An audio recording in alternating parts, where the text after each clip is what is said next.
अब बात करेंगे हम लोग अमीबा के बारे में। अमीबा जैसे है हम वहाँ पे क्लासीफाई कर रहे थे कि जो अमीबा है प्रोटिस्टा का सब किंगडम प्रोटोजोआ में आता था, है ना, ये सब किंगडम था, इनमें आता था, और वो भी कहाँ पे आता था, रिजोपोडा में आता था। ठीक है, अब इसके बारे में इसका एग्जाम्पल तो था अमीबा, एंटामीबा, लेकिन हम इसमें अमीबा के बारे में, क्योंकि आपके सिलेबस में अमीबा दिया हुआ है, ठीक है, तो अब हम लोग देखेंगे अमीबा के बारे में, अमीबा का जनरल कैरेक्टरिस्टिक के बारे में।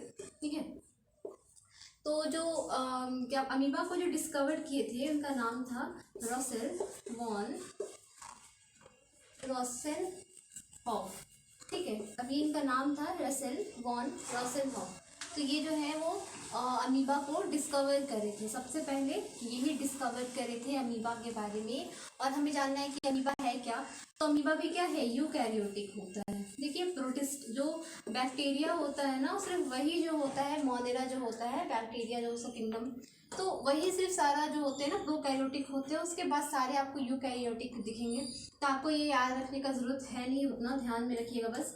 उसके बाद जो है यूनिसेलुलर होते हैं, इनमें भी क्या होता है, एक ही सेल होता है, लेकिन इनमें भी क्या होते हैं, सेल ऑर्गेनील प्रेजेंट होते हैं, माइटोकॉन्ड्रिया प्रेजेंस होते हैं फॉर रेस्पिरेशन, एटीपी के हेल्प से ये बना देंगे, है ना, माइटोकॉन्ड्रिया के हेल्प से एटीपी बनेगा, रेस्पिरेशन होगा। ठीक है, तो ये सब जो है इनमें होंगे। एमीबा में एक सेल के हैं, लेकिन इनमें भी क्या मिलेंगे, सेल ऑर्गेनील अच्छे खासे पाए जाएंगे। अगर हम इनका हैबिटेट देखेंगे कि हैबिटेट में मिलते कहाँ हैं, तो हैबिटेट जो है ये मिलते हैं फ्रेश वाटर में मिलते हैं, प्लस मड वगैरह में भी मिलते हैं ये, और कहाँ मिलते हैं ये, लेक्स में मिलेंगे, रिवर बॉडीज वगैरह में, है ना, और पॉन्ड्स में मिलेंगे। तो ये सब में ये इनका हैबिटेट पाया जाता है। ठीक, इनमें क्या होता है कि इनमें सूडोपोडिया होता है फॉर लोकोमोशन, सूडोपोडिया होता है फॉर लोकोमोशन। उसमें जैसे अभी हम लोग देख रहे थे कि उसमें क्या था आपका, लोकोमोशन फ्लैजिला था, इसमें क्या है, सूडोपोडिया। से मान लो अमीबा का ना जो शेप होता है, अमीबा इसके नाम पर अमीबा का मतलब होता है कि कोई फिक्स शेप नहीं है। ठीक है, तो इसका अपना शेप बदलते रहता है। तो ये जरा देखिएगा यहाँ पे, यहाँ होगा सूडोपोडिया, जिसको फॉल्स फीट बोलेंगे।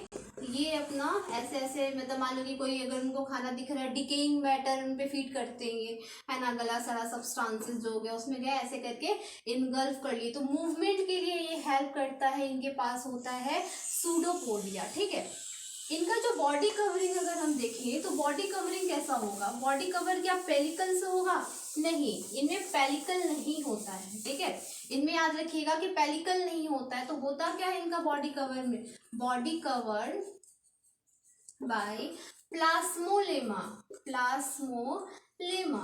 ठीक है, ये एक तरीके का प्रोटोप्लाज्म है ना, और साइटोप्लाज्म जैसे ये देखते थे हमारा ना, ये जैसे देखो इस तरीके से, है ना, ये जो है इनका कवरिंग होगा, इसमें बाई लेयर लिपिड पाया जाएगा, है ना, तो ये प्लाज्मोलेमा है।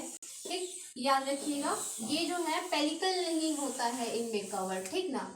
ये होते हैं जो कार्निवोरस होते हैं, carnivorous with holozoic nutrition. Holozoic nutrition का मतलब है, होलोजोइक न्यूट्रिशन, पहली बात तो ये किसी और पे डिपेंड भी रहते हैं, पैरासिटिक भी होते हैं। ये होते हैं होलोजोइक न्यूट्रिशन करते हैं, जिसे किसी में भी गए उनका खाना जो है इनगल्फ कर लिए, है ना, तो ये मिलता है, जिसको हम लोग फैगोसाइटोसिस कहते हैं, है ना, फैगोसाइटोसिस कहते हैं। फैगोसाइटोसिस होता है किसमें, एमीबा में होता है। ठीक है, ये जितने होते हैं एमिनोटेलिक होते हैं। एमिनोटेलिक का मतलब देखो, जितने समुद्री जीव वगैरह दिखेंगे ना, तो वो क्या करेंगे, अपना एक्सक्रीशन जो इनका एक्सक्रीटरी प्रोडक्ट क्या होगा, एमोनिया होता है, ये याद रखिएगा। तो ये क्या होंगे, एमिनोटेलिक होते हैं, पानी में रहते हैं। जितने पानी में समुद्री जीव है वो कहाँ क्या होंगे, एमिनोटेलिक होंगे। ठीक है, इनका जो साइटोप्लाज्म है, ये भी दो तरीके से डिवाइड रहेगा। साइटोप्लाज्म में भी इनका दो तरीके से डिवाइड रहेगा, पहला एक्टोडर्म और पहला दूसरा इंडोडर्म। इंडोडर्म, जैसे अगर हम रफली फिगर बनाए अमीबा के बारे में, अभी यहीं से देख लीजिए फिगर, जैसे मान लो ये फिगर है, ये तो आपका हो गया सूडोपोडिया, सूडोपोडिया। ठीक है, इनमें एक न्यूक्लियस है ना, न्यूक्लियस तो रहेगा ही, है ना, न्यूक्लियस हो गया ये न्यूक्लियस। देखो एक्टोडर्म का बात करें, ये बाहर वाला पार्ट, और इंडोडर्म का बात करें, इंडोप्लाज्म, सॉरी इंडोडर्म बोल दिए, प्लाज्म होगा, इंडोडर्म। प्लाज्म होगा, प्लाज्म है ना, साइटोप्लाज्म का बात चल रहा है ना, तो प्लाज्म होगा। ठीक है, तो ये जो हो गया आपका अंदर वाला, इसमें सेल ऑर्गेनील वगैरह भी पाए जाएंगे।